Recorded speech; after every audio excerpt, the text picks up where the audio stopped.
Well, Paapa Jeh is an incredible musician. Really incredible both as a songwriter and in terms of his understanding of arranging music. And it's really through Paapa Jeh that I got a sense of what African music is about. You know, in terms of its long structures. You know, it's just unlike Western music. I've met other African musicians, but more as like drummers or in other areas, you know, in like jazz, you know, but not like Paapa Jeh. Paapa Jeh is something else. I'm telling you. You know, it's just some of the songs I've done when I've played with him. You know, like CK. You know, the way he's able to mix different influences together, but still have that very African and Ghanaian feel. You know, that Ghanaian. You know, you just can't.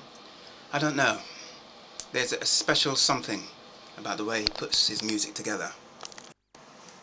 Well, I've known Paapa Jeh since 1996, but to me it almost feels like an age, you know.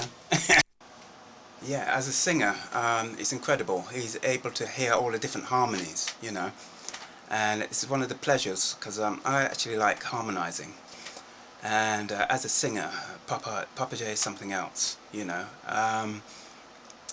The way he's able to construct his harmonies, and the way he sings with passion, you know, and it puts so much passion and put so much.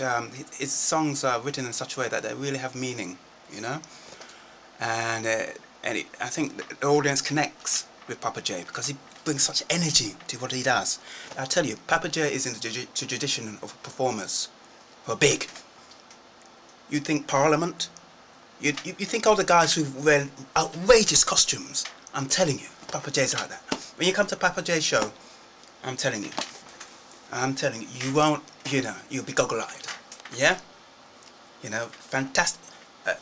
The number of gigs we've done, Canterbury, Oxford, you know, I think we did a gig by the river down in Brentwood somewhere, you know, and we had these elaborate costumes. This is one of the fun things I liked about playing with Paapa Jeh. We could really go to town on the costumes, you know, and presenting the songs, you know, within a, you know, it's not just an oral context, but a visual context, you know what I mean?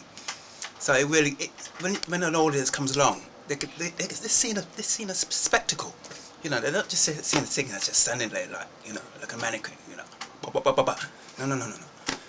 When Paapa Jeh performs, everything about him performs, visually, both as a singer, and the energy, you know, the energy is just unbelievable.